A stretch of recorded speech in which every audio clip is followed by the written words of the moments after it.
kuliah kita pada sesi pagi ini kan.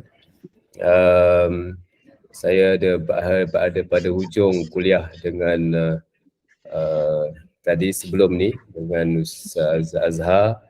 Banyak soalan katanya tadi saya dengar banyak soalan, dan kalau ada sebelum habis mood yang soalan-soalan tu, kalau siapa nak tanya boleh silakan, kalau sebelum saya pergi tadabbur surah ni, kalau ada soalan. Betul. Bagi yang masih lagi rasa macam tersangkut-sangkut nak tanya tadi kan, boleh silakan untuk tanya pada Ustaz. Nanti habis mood, habis idea nanti susah. Okey. Ustaz, Assalamualaikum. Silakan. Ustaz. Waalaikumsalam. Ustaz, Assalamualaikum. Saya nak tanya Ustaz, kita ni kan hidup bermasyarakat, ada yang kafir, ada Islam semua. Bolehkah kita anggap orang yang bukan Islam tu kita sebut dia kafir? Kenapa pasal saya tanya ni, pasal kita boleh tentu lagi mungkin ayat dia mengucap kan, bolehkah kita kata awak kafir? Bolehkah Ustaz macam itu? Pasal banyak sekarang duk cakap kafir. Saya kata jangan cakap macam tu, tak baik kan. Itu arwah muasyir cakap lah, arwah muasyir pesan jangan cakap orang tu kafir. Kita tak tahu dia tu akan masuk Islam ke belum. Nanti Allah bagi dia bagi hidayah kat dia, tak tahu masuk Islam, kita berdosa dah. Betul ke Ustaz? Terima kasih Ustaz. Okey, terima kasih. Bismillahirrahmanirrahim. Kalau orang tu nyata kafirnya, dia memang menyembah berhala, memang nyatalah kafirnya, kita kena sebut kafir lah, orang kafir kan. Untuk akan datang dia masuk Islam pada masa akan datang tu wallahu a'lam. Kita doakan supaya dia masuk Islam. Tapi buat masa ini dalam keadaan dia kufur itu, maka kita kata dia kafir lah. Jadi tak boleh nak kata dia belum tentu lagi kafir. So kalau belum tentu dia kafir, kita ni pun belum tentu lagi kita Islam. Kalau begitu kan. Jadi sebab itu kita melihat apa yang berlaku pada masa kini kan, yang berlaku pada masa kini, kita sebagai orang Islam, dan kita doakan Allah Ta'ala tetapkan iman kita, dan kepada orang yang bukan Islam itu, kepada dia kafir kan, maka kita sebutlah dia orang kafir kan. Dan orang kafir ni taklah dianggap sebagai perkataan yang tak baik ataupun perkataan yang keras kan. Allah Ta'ala pun panggil ya ayyuhal kafirun kan. Jadi sebab itu kita boleh menggunakan perkataan kafir kepada orang kafir, walaupun pada masa akan datang tu kita tak tahu, kita doakan supaya mereka masuk Islam. Ya. Terima kasih Ustaz. Sama Puan Aini. Lain? Assalamualaikum. Waalaikumsalam. Silakan Puan Badriah. Soalan saya, saya dan suami ada sahabat daripada muda-muda dululah sebelum kahwin. Seorang India dan seorang Chinese yang bukan Islam lah. Ya. Baru ni adalah dia orang datang ke rumah melawatkan dengan rasa gembira boleh jumpa semula, dah beberapa tahun tak jumpa. Ya. Hati saya, adakah besok nanti kita di akhirat dia tuntut kenapa kamu tak ajak aku masuk Islam dan sebagainya, sebab saya biasa dengar benda-benda macam ni kan. Jadi bagaimana cara kita nak tarik kawan-kawan kita tu? Tak faham soalan saya? Faham. Terima kasih. Okey. Menjadi suatu tanggungjawab kita orang Islam untuk menyampaikan dakwah kepada orang bukan Islam. Ini satu tanggungjawab kita semua orang Islam. Apatah lagi kepada mereka yang kita kenal, yang kita tahu, yang kita rapat, supaya mereka turut merasai nikmat iman dan nikmat Islam. Persoalan yang dibangkitkan tadi, adakah berdosa kita kepada mereka yang terdekat dengan kita apabila kita tak mengajak mereka kepada Islam? Tuan-tuan dan puan yang dirahmati Allah Subhanahu Wa Taala, secara umumnya kita perlu untuk melakukan sedemikian dengan kaedah dan cara yang terbaik supaya kita dapat mengekalkan hubungan itu dan dalam masa yang sama kita dapat menyampaikan dakwah kepada mereka dalam bentuk kasih sayang, dalam bentuk yang dapat mereka selesa dengan kita. Dan mungkin di akhir tu mungkin akhirnya mereka mungkin menjauhkan diri lah sebab kita sebut agama kan. Mereka memang baik dengan kita. Tapi bila kita selalu sebut agama mungkin menyebabkan mereka tak nak bersama dengan kita lagi. Ini mungkin kebimbangan yang berlaku. Sebab bila kita sebut agama, mereka dah tak nak kawan dengan kita dan dulu rapat kemain tiba kita sebut agama, mereka mungkin rasa ada jurang dengan kita. Apapun tuan-tuan perempuan yang dirahmati Allah, kita sebut dengan bentuk yang terbaik kita boleh sebutkan kepada mereka dalam keadaan yang mungkin bila datang bertemu ni kita boleh berseloroh dengan mereka. Tapi ialah membina hubungan itu sangat penting. Meneruskan hubungan tu sangat penting. Bila dah hubungan tu dah baik kan, bila dah kita teruskan hubungan. Jadi bentuk itulah yang mungkin kau bila masuk Islam? Dalam bentuk yang bersahajalah, yang kita kata berselorok kan. Kalau terlalu serius sekarang dia mungkin lain, tapi maknanya mesej Islam perlu disampaikan kepada mereka. Post-post dalam Facebook, dalam WhatsApp yang kita sampaikan kepada mereka dalam WhatsApp tu kadang-kadang tak berapa sampai. Tak berapa sampai bagi saya. Ialah hubungan dengan WhatsApp ni kadang menimbulkan pelbagai persepsi.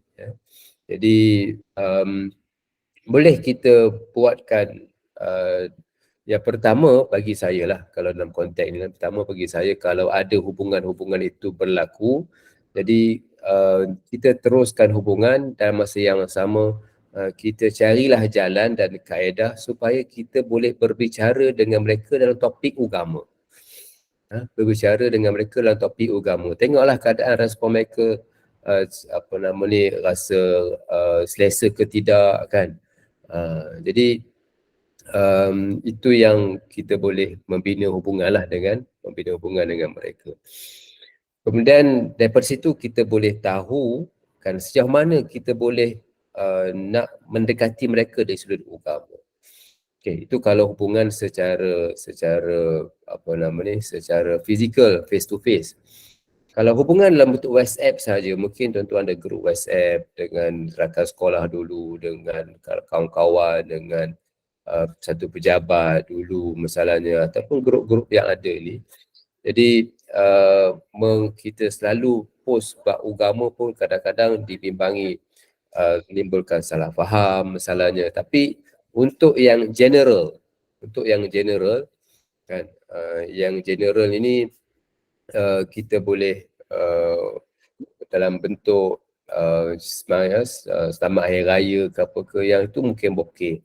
Tapi kalau personal kita hantar Zakir Naik punya ceramah dan itu mungkin kurang sesuai. Tapi kita tengoklah kan, kesesuaian itu yang kita lihat, tetapi usaha niat itu mesti ada dalam diri kita, mesti sematkan dalam diri kita. Satu hari nanti saya akan mengajak mereka kepada Islam. Kemudian ada soalan tadi, nak ucapkan inna lillahi wa inna ilaihi raji'un. Kembali kita kepada Allah, inna lillahi kita milik Allah dan kita kembali kepada Allah. Inna lillahi wa inna ilaihi raji'un. Wallahu alam, kalau pandangan saya peribadi, kita tak ungkapkan perkataan itu. Diungkapkan perkataan itu kepada orang Islam. Inna lillahi wa inna ilaihi raji'un, kita ungkapkan kepada orang Islam, itu pandangan saya lah. Dan apa yang boleh kita ungkapkan, kita katalah kita tukar perkataan takziah kepada ahli keluarga, semoga bertabah, semoga bersabar, itu yang boleh kita ungkapkan. Kalau rest in peace ni RIP lah kan. RIP ni kalau tanya saya personally, peace itu apa maksudnya? Peace ni maksudnya kebahagiaan, ketenangan, kan? Benda yang positif. Kita yakin bahawa orang bukan Islam yang mati dalam keadaan tidak Islam, mereka berada dalam bukan rahman Allah Ta'ala. Mereka berada akan diazab oleh Allah Ta'ala. Ini keyakinan kita orang Islam. Perlu firm dalam perkara ini. Perlu firm dalam perkara ini. Siapa yang mati kafir, dia akan masuk neraka. Mati Islam akan masuk syurga. Mati kafir, masuk neraka. Ini kena firm. Ayat Quran banyak menyebutkan perkara sedemikian. Jangan pula kita, tak boleh perkataan ini. Jelas, kita kena firm dalam perkara ini. Apabila kita firm dalam perkara ini, bila dia mati dalam keadaan tidak Islam, memang kita menangisi kematian dia. Kita sedih sebab dia mati tidak Islam. Namun walaupun sedemikian, dia akan dimasukkan ke neraka kerana syarat tidak memenuhi untuk dia memeluk Islam. Lalu untuk menyebut rest in peace ni ataupun RIP ni, bagi saya kita tak menyebutkannya, kita mengucapkan lebih kepada takziah kepada keluarga supaya tabah, supaya bersabar, dan itu yang boleh kita ungkapkan.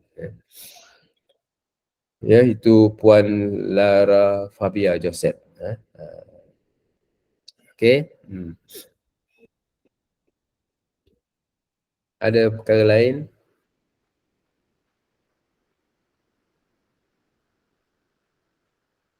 Ustaz, Assalamualaikum Ustaz. Saya ada sahabat baik daripada kecil, saya berkawan India dengan Cina, sama juga dengan Puan tajak tadi. Tapi sekarang ni kadang-kadang dia yang hantar saya hukum hakam tentang Islam. Dia yang hantar kat saya WhatsApp tentang kuliah apa semua, dia hantar kat saya. Saya kadang tertanya-tanya, saya tak ajak dia masuk Islam lagi. Memang saya ada hati nak ajak dia. Tapi saya takut macam Ustaz katalah, takut ada kita orang ada clash ke, dia tak sedap hati ke kan, persahabatan kita kan. Takut dia tarik diri ke. Saya takut juga nak hantar macam Ustaz kata tu betul. Tapi dia yang hantar kat saya sekarang ni.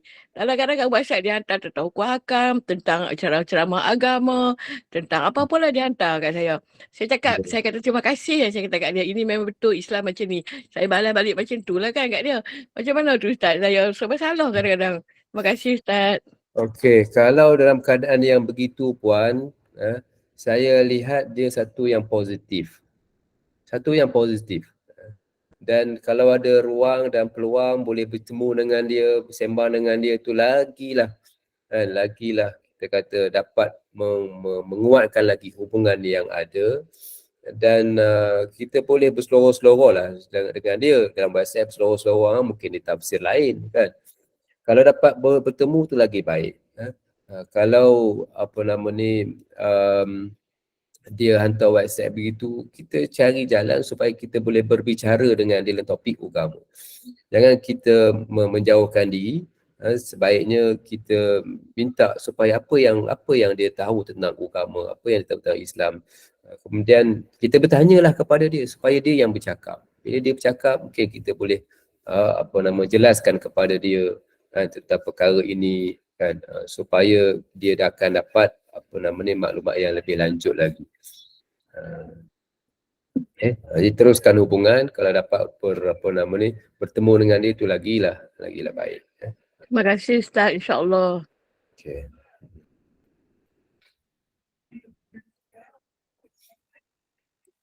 Okey. Kalau ada lagi mungkin boleh tulis dalam WhatsApp, dalam ruang komen untuk kita mulakan kelas kita dalam tadabbur surah An-Nasr. Surah An-Nasr. Bismillahirrahmanirrahim. Idza jaa nasrullahi wal fath. Apabila datang pertolongan Allah, wal fathu, dan pembukaan. Wal fathu ni pembukaan. Tuan-tuan kalau buka terjemahan Kadang-kadang dia tafsirkan fathu ini dengan kemenangan. Nanti saya akan lebih lanjut lagi. Terjemahan yang tepat adalah pembukaan. Fathu ni maksudnya pembukaan. Wara'aitan nas, dan kamu melihat manusia yadkhuluna fi dinillahi afwaja, masuk Islam, masuk agama Allah, maksudnya masuk Islam lah, afwaja, beramai-ramai. Fasabbih, maka bertasbihlah kamu. Bila kamu dah menang, bila dah dapat bantuan Tuhan dan berjaya membuka kota Mekah, fasabbih, maka bertasbihlah dengan memuji Tuhanmu. Wastaghfir, dan minta ampun. Innahu kana tawwaba, sesungguhnya Allah Ta'ala yang maha menerima taubat. Innahu, sesungguhnya, kana, Allah Ta'ala ni memang penerima taubat. Itu yang dirahmati Allah. Ini surah An-Nasr.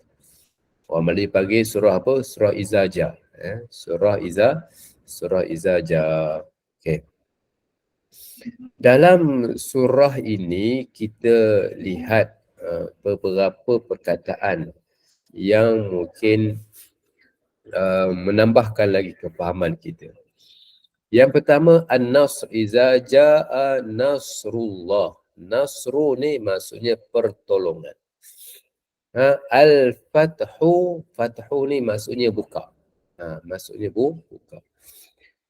Surah ini turun sempena orang Islam dapat menawan semula kota Mekah. Apabila dapat menawan semula kota Mekah, tawan semula kota Mekah ni orang dalam istilah Quran disebut Al-Fathu. Dia tak sebut tawan, dia tak sebut menang, tetapi disebut Al-Fathu. Dia tak sebut juga menjajah, tetapi Al-Fathu. Fathu ni maksudnya buka. Kenapa dikaitkan dengan Nasru dan Fathu ini? Kemenangan, bantuan dan pembukaan. Dalam sejarah Islam, khususnya zaman Rasulullah sallallahu alaihi wasallam, persediaan ketenteraan orang Islam berbanding dengan persediaan ketenteraan orang kafir sangatlah berbeza dan boleh dikatakan jauh antara langit dan bumi. Kerana orang Islam, contohnya dalam perang Badar, berapa bilah je pedang yang ada, berapa je binatang yang ada ataupun kuda yang ada, apa je kelengkapan yang ada berbanding dengan orang kafir Quraisy. Dalam perang Uhud masalahnya, orang Islam jumlahnya sangat sedikit. Itu pun sebahagian 1/3 mereka balik daripada Mekah. Balik daripada Madinah. 1/3 balik. Daripada Madinah balik 1/3. Pergi perang Uhud 1,000 orang. Balik 1/3 balik. Orang kafir Quraisy 3,000 orang. Dalam perang Ahzab, orang kafir Quraisy 10,000 orang. Tentera yang cukup lengkap bersenjata. Dalam perang-perang yang lain, tentera-tentera Islam sangat sedikit. Oleh sebab itu, istilah Islam, apabila kemenangan ini, dia tak sebut menang, disebut bantuan Allah. Dia akan sebut bantuan Allah. Kerana peperangan dalam Islam mengharapkan doa, mengharapkan bantuan daripada Allah, bukan sebab duit, bukan dengan sebab tenaga manusia, bukan dengan sebab kelengkapan, bukan dengan sebab media, bukan dengan sebab alat, tetapi dengan sebab doa dan harap dari Allah Subhanahu wa taala. Sebab itu asbab-asbab yang mendorong kepada kemenangan dalam peperangan, contohnya dalam peperangan Badar, kan, Allah Ta'ala turunkan hujan. Allah Ta'ala turunkan hujan air supaya membantu orang Islam. Dapat Allah Ta'ala berikan pertolongan ngantuk kepada orang Islam. Ngantuk apa pula Ustaz? Ngantuk kepada orang Islam sebelum peperangan Badar ni, orang Islam diberikan ngantuk. Ngantuk sangat pada malam sebelum mereka bertempur itu. Sebab mereka rasa susah hati, akan bertempur dengan orang kafir yang cukup lengkap bersenjata. Mereka guna pelepah tamar, guna kayu, kan? Guna naik, bukan naik kenderaan, guna apa yang ada. Jadi memang rasa tertekan, dan Allah Ta'ala hilangkan rasa tertekan itu dengan perasaan ngantuk. Ini disebutkan dalam surah Al-Anfal. Dalam surah Al-Anfal ni cerita tentang peperangan Badar. Dalam surah Al-Anfal diceritakan perkara itu. Iz yughashikumun nu'as, berikan ngantuk. Turun hujan dalam keadaan tempat mereka berdebu. Bila turun hujan, yang menyebabkan dia tak ada debu, yang menyebabkan tanah tu makin kejap, yang menyebabkan mereka boleh bergerak dengan lebih mudah. Di samping air tu yang membolehkan mereka untuk minum, untuk mandi dan sebagainya, mereka stakuk air, yang menyebabkan mereka boleh bersuci. Bantuan daripada Allah Ta'ala yang datang dalam bentuk yang kita tak tahu. Yang datang dalam bentuk yang kita tak tahu, di samping memberikan kegerunan kepada orang bukan Islam nak menyerang Islam. Kemudian waktu perang datang pula malaikat apa semua ni, dan yang inilah yang menjadi rahsia kepada kemenangan tentera Islam dalam banyak peperangan. Itulah rahsianya. Malahan ketika mana orang bukan Islam banyak mempunyai jumlah tentera yang ramai, persediaan mereka cukup, orang Islam ramai, ketika itu apa yang dihadapi oleh orang Islam ialah mereka hampir kalah. Ini berlaku dalam perang Hunain. Di mana dalam perang Hunain ni orang Islam telah menawan kota Mekah, gabung antara tentera Islam yang datang daripada Madinah dengan orang yang masuk Islam daripada Mekah, bergabung tentera, ramailah, kan. Dikatakan 20,000 tentera Islam menyerang pergi ke tempat Hunain. Bila orang Islam pergi ke tempat Hunain, apa yang berlaku ialah orang Islam yang ramai itu, kan, merasa habis tenggelam punca. Mereka rasa mereka dah cukup kuat lah, ramai ni, kan, 10,000 orang mereka pergi serang kota Mekah, mereka dapat membuka kota Mekah, kan. Apatah lagi dengan jumlah 20,000 orang ramai ni. Habis disebutkan dalam surah At-Taubah, wa yauma Hunainin iz a'jabatkum kathratukum. Pada perang Hunain kamu rasa hebat dengan jumlah kamu yang ramai, dan tetapi jumlah itu tidak memberi apa-apa erti. Sebab itulah tuan-tuan yang dirahmati Allah, dan dalam peperangan ini, walaupun jumlah itu penting, tetapi pergantungan kepada Allah itu cukup penting dan sangat-sangat penting.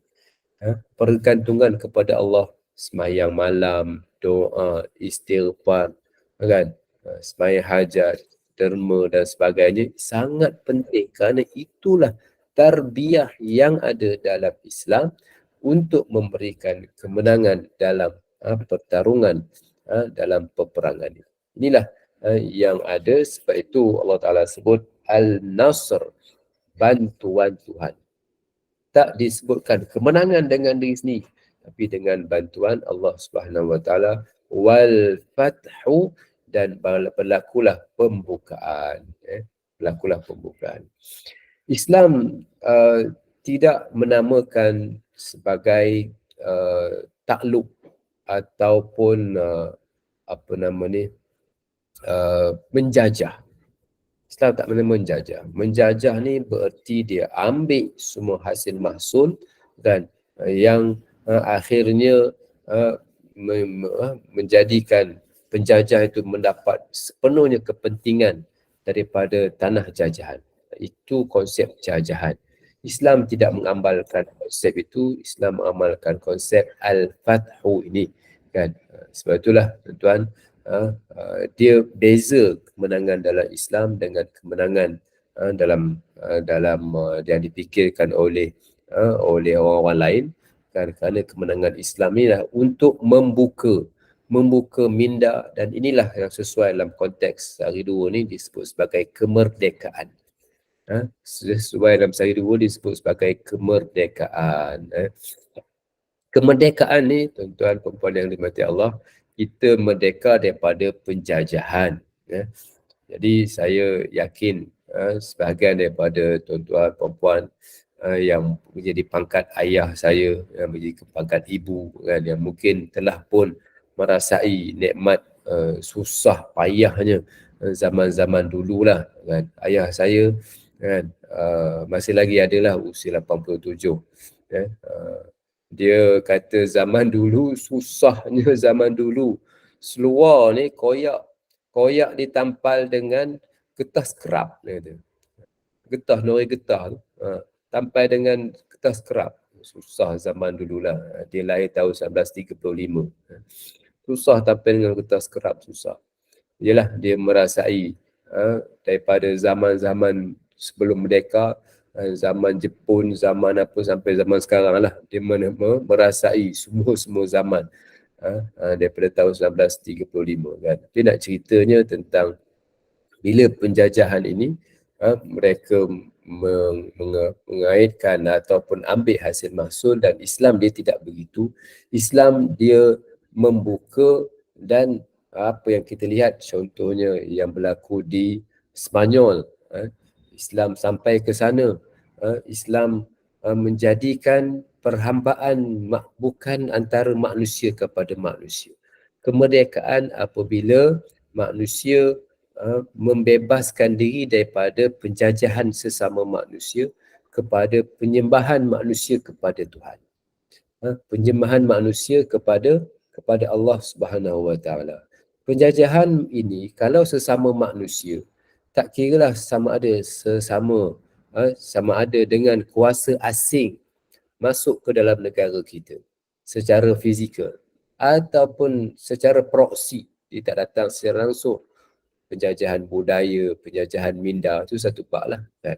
Malahan mungkin orang itu sendiri, bangsa sendiri menindasnya, menzaliminya, itu bentuk penjajahan sesama manusia. Sebab itu sama ada orang luar ataupun orang dalam sendiri, kalau tanya saya, kemerdekaan ialah apabila manusia membebaskan daripada penjajahan sesama manusia, penindasan sesama manusia, kepada kita memperhambakan diri kepada Allah Subhanahu Wa Taala dan benar-benar mengikut segala perintahnya, maka itulah kemerdekaan yang sebenar. Tuan-tuan perempuan yang dirahmati Allah, kita lihat kepada perkataan lain dalam surah ini. Iza jaa nasrullahi buka, kan, kufur maknanya tutup. Fathu maksudnya buka, kufur maknanya tutup. Kalau kufur tadi ada siapa Puan Aini tanya pasal kapi ni. Kapi ni maksudnya daripada perkataan asalnya daripada kafara. Kafara ni kalau dalam bahasa Inggeris dipanggil dengan cover.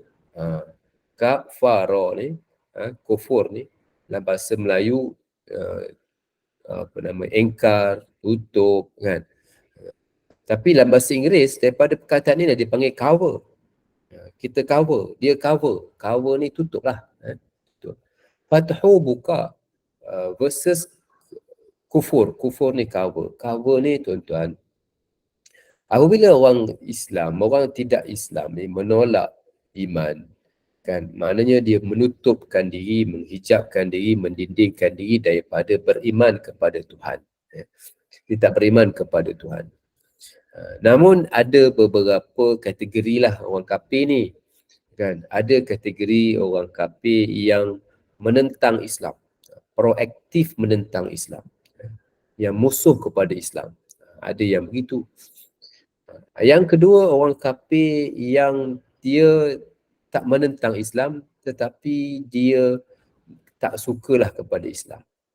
Dia tak suka, dia tak terimalah Islam. Dia tak menentang secara aktif tapi dia tak suka dan dia tak masuk Islam.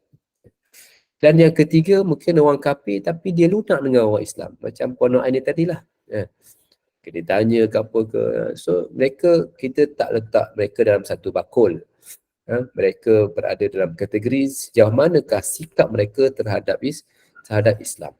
Ada yang mereka marah sangat, ada yang mereka benci, ada yang mereka ni benci pun tak, apa pun tak, okey je mana-mana. Kan? Ada yang mereka cenderung.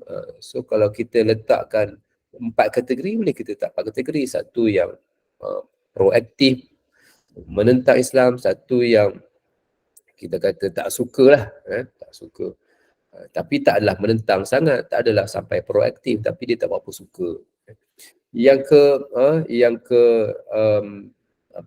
ketiga ialah mereka yang 50-50, tak suka pun tak, okey je. Kan? Orang Islam okey, mana-mana okey. Tapi dia tak masuk Islam. Sebab tu dia kafir, dia tak masuk Islam. Yang keempat ialah mereka yang cenderung kepada Islam, mereka yang rapat dengan Islam tapi tak masuk Islam. Okey. Di atas 4 perkara inilah tuan-tuan dan puan yang dirahmati Allah, kita orang Islam yang keempat ini kita kena lebih menjaga hubungan dengan mereka. Alhamdulillah Puan Nur Aini ada peluang itu. Bukan semua orang ada peluang ni. Kan? Inilah hubungan, jagalah hubungan. Kalau boleh ziarah-ziarahlah dia. Kalau boleh carilah apa-apa sebab untuk kita bercakap dengan dia. Kan? Bertanya tentang dia. Kan? Tapi ialah mungkin dalam WhatsApp ni mungkin ada limitasi yang tertentu. Kan? Tapi ialah kita bincang ajak pasal kerohanian dengan dia. Mungkin. Kan? Mungkin dia ada view yang tersendiri yang kita boleh share. Tapi kita faham bahawa bila semakin berusia ni tuan-tuan dan puan, semakin dia firm dengan pendirian dia yang tertentu. Itu dia punya teori perubahan manusia lah. Lagi berusia dia lagi firm dengan pendirian dia yang tertentu lah. Kan?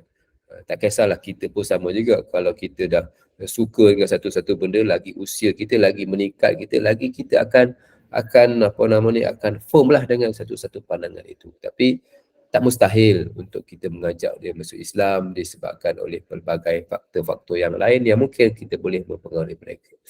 Okay. Kemudian yang kita perlu berjaga ialah mereka yang berada yang pertama tadi, yang membenci Islam, yang memusuhi Islam.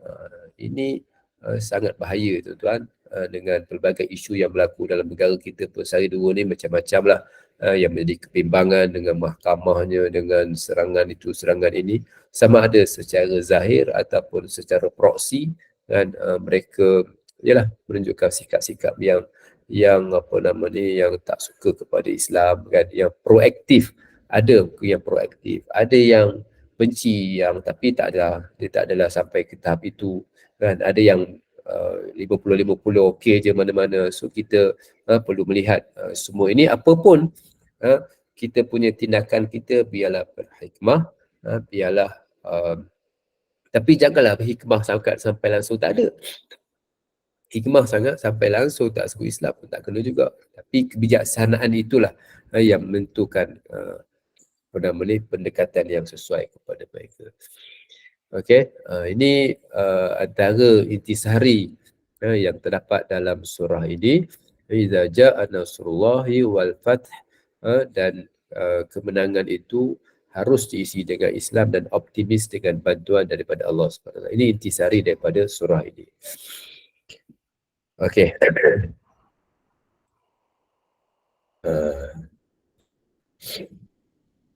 Kemudian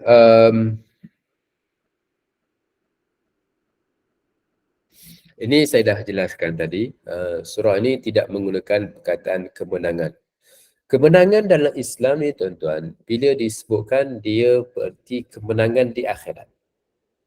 Victory ataupun kemenangan. Faqad faza fawzan azima. Faza ni mengatasi. Bila sebut mengatasi ni, faqad faza fawzan azima. Dia telah pun menang. Menang ini dalam Al-Quran dia akan sebut menang di akhirat. Menang di akhirat. Di dunia ini dia tak sebut menang, dia akan sebut bantuan Allah Ta'ala. Tapi dalam istilah kita menggunakan hari-harian ni, menang dalam pilihan raya, menang dalam pertandingan, menang dalam tu, menang ni, dalam Islam dia tak sebut istilah menang, dia sebut sebagai bantuan daripada Allah Subhanahu wa ta'ala, dan kemenangan yang sebenar ialah kemenangan di akhirat nanti apabila mendapat keredaannya dan mendapat mendapat masuk dalam syurga Allah Subhanahu wa ta'ala, kemenangan yang hakiki. Okey.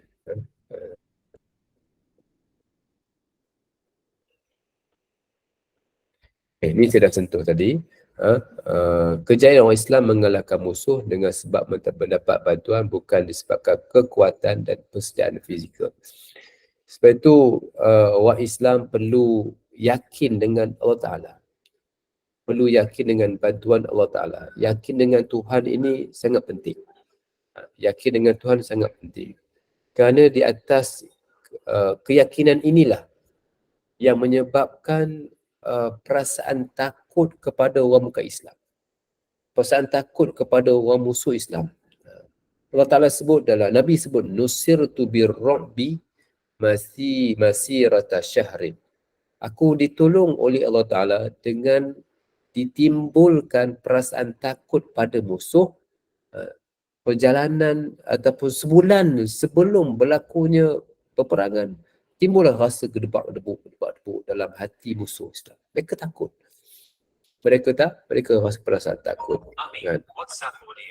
Jadi perasaan takut inilah yang datang dalam bantuan Allah Ta'ala. Sama begitu juga takut dengan takut untuk melanggar hukum.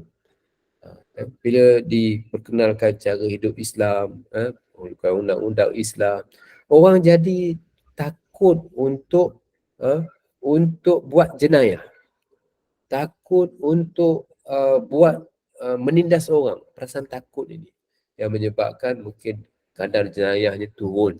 Ini juga bantuan daripada Tuhan. Kan, apabila kita banyak buat yang benda yang Allah Ta'ala suka, yang Allah Ta'ala redha, kan.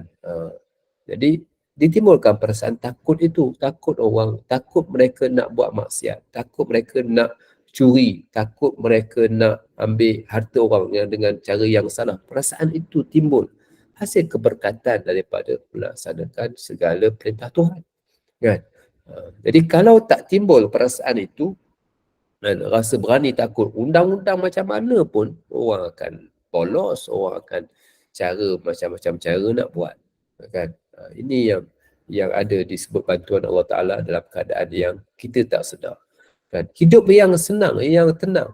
Tak semestinya dengan harta yang banyak, duit berbilion-bilion. Tapi rasa tenang, rasa ni, mungkin itu sesuatu bantuan daripada Allah Ta'ala yang datang dalam hati kita, dan inilah yang perlu disematkan dalam hati orang Islam dan para pejuang agama ni. Okey, ini yang saya sebutkan tadi dalam peperangan Hunain. Sepanjang sejarah peperangan Rasulullah, kekuatan tentera Islam jauh lebih rendah berbanding dengan tentera musuh. Melainkan dalam perang Hunain sahaja.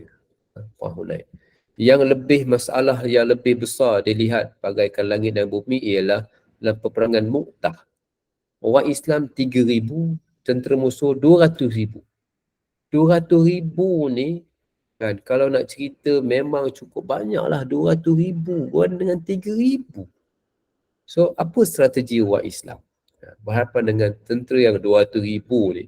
Maknanya kalau mereka kepung je orang Islam, tak ada 200,000, 100,000 je kalau kepung, tak boleh buat apa. Tapi bagaimana bantuan Tuhan, strategi apa semua ni Allah Ta'ala datangkan sehingga memberikan kemenangan kepada orang Islam. Ini benda yang tak nampak, dan benda yang tak nampak. Dan sebab itu kalau dilihat dalam perang Badar, 8 bilah pedang je, 313 orang. Yang lain pakai kayu. Lepas tamah tu kayu lah, pakai kayu. Lawan pakai kayu, lawan dengan orang pakai pedang. Bayangkan.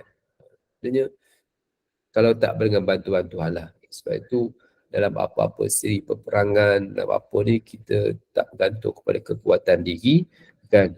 Tapi kita kena bergantung dengan Allah Subhanahu Wa Ta'ala.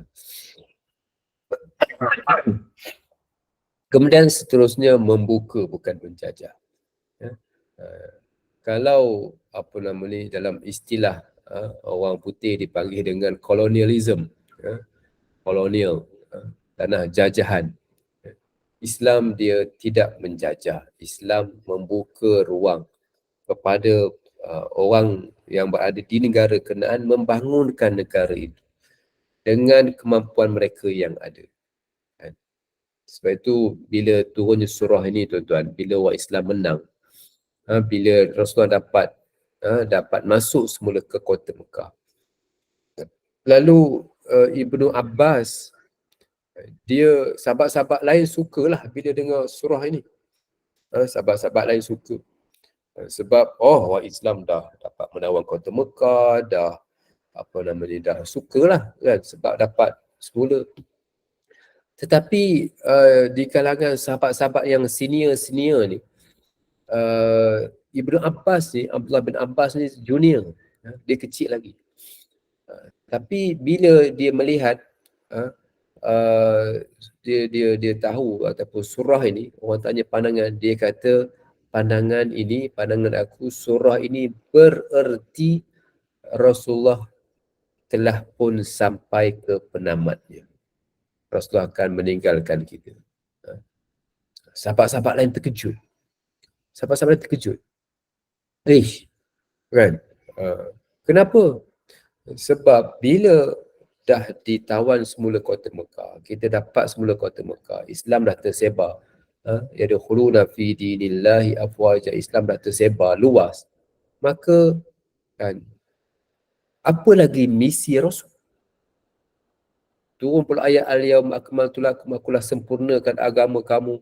Turun idza ja'a nasrullah, bila datang bantuan. Apa lagi Rasul? Bila Rasul telah pun menyelesaikan semua urusannya dan dakwahnya, bererti Rasulullah akan meninggalkan kita. Mula sahabat susah hati, menangis sebab mendengar tafsiran daripada Ibnu Abbas ini. Satu tafsiran yang cukup menarik. Dan surah An-Nasr ni memang antara surah-surah yang terakhir sebelum kewafatan baginda Rasulullah. Saya lupa dia punya tarikh, nanti saya cari. Berapakah hari sebelum Rasulullah diwafatkan, berapa masanya jarak antara turun surah ini dengan kewafatan Rasulullah. Tapi memang berada di zaman-zaman yang terakhir, sehinggalah sahabat-sahabat mentafsirkan bahawa bila datang surah ini bererti mereka akan berpisah dengan kekasih mereka. Jadi sebab itu surah ini surah yang penting mengajar kita banyak perkara, khususnya apabila kita mengecapi nikmat yang kita namakan so-called kemenangan ini. Bagi saya itu bukanlah kemenangan, bagi saya itu adalah suatu tanggungjawab. Bila menang ni banyaklah tanggungjawab. Bila menang banyaklah kita kena kerja. Bila menang banyaklah kita yang perlu kita pertahankan. Bila menang, yang apa yang Allah sebut, fasabbih, ucaplah tasbih, isilah. Lagi menang, lagilah banyak tanggungjawab yang diberikan. Yang ni insyaAllah saya akan sentuh dalam kuliah yang akan datang dalam sesi kedua ataupun seri kedua tadabbur surah An-Nasr ini. Jadi tuan-tuan yang dirahmati Allah, ringkasnya pada pagi ini apa yang dapat saya kongsikan ialah surah An-Nasr, surah yang menjelaskan tentang kemenangan kepada umat Islam, yang menjelaskan kemenangan kepada umat Islam, tapi kemenangan tidak dinamakan dengan An-Nasr, tapi kemenangan itu dinamakan dengan bantuan Allah Ta'ala dan juga pembukaan Mekah. Wallahu alam, saya telah memberikan satu overview tentang surah ini dan beberapa perkataan-perkataan yang timbul daripada tafsiran tentang surah ini dan dia punya sebab turun kepada surah ini dan apakah tafsiran para sahabat tentang surah ini. Dan bahagian yang kedua insyaAllah kita akan sambung nanti dalam kuliah yang akan datang. Wallahu a'lam. Dan kalau ada apa-apa yang mungkin nak kemukakan persoalan ataupun yang tadi lepas kuliah daripada Ustaz Azhar tadi, kalau ada yang nak dipersoalkan ataupun yang dikemukakan boleh dipersilakan. Ya, Ustaz buka soalan. Jika ada sebarang kemusykilan, dipersilakan.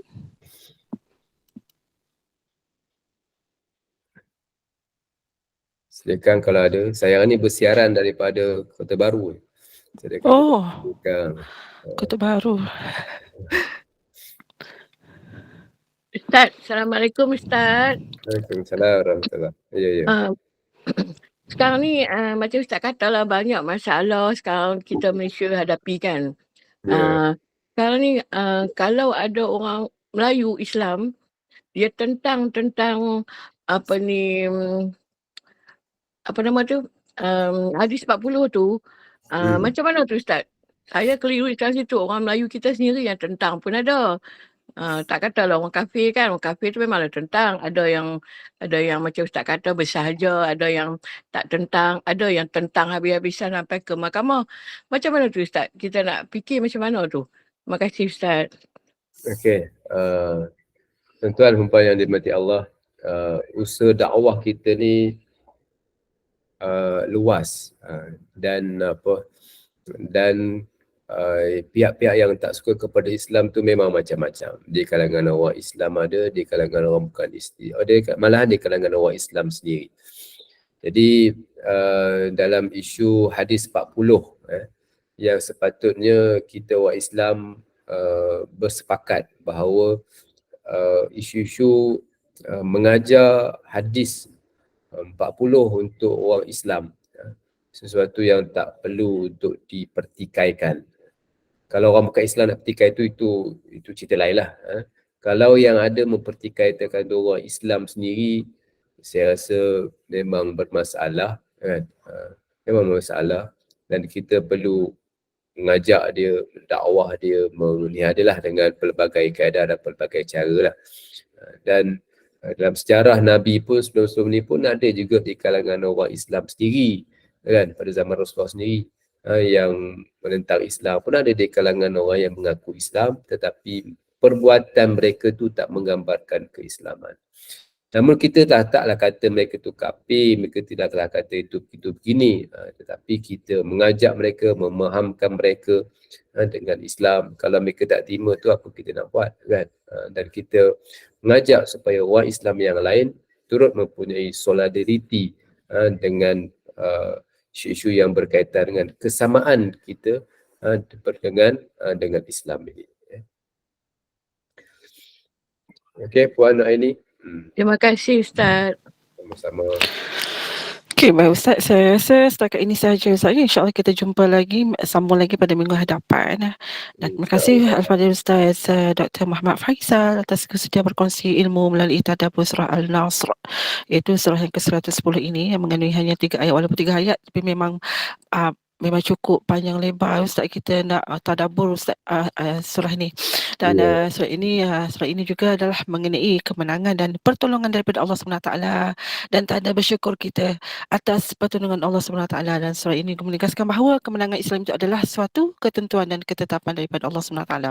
Dan semoga ianya sedikit sebanyak memberi kefahaman dan manfaat bagi kita semua bagi mengambil ibrah darinya. Dan terima kasih kepada jemaah yang sudah duduk bersama hinggalah ke akhir majlis ini. Kita akan berjumpa lagi pada pukul 8 malam untuk baca ayat suci Al-Quran, dan insyaAllah semoga dalam kesempatan kita bersama-sama dengan Ustaz dalam majlis akan datang, majlis ilmu yang akan datang insyaAllah.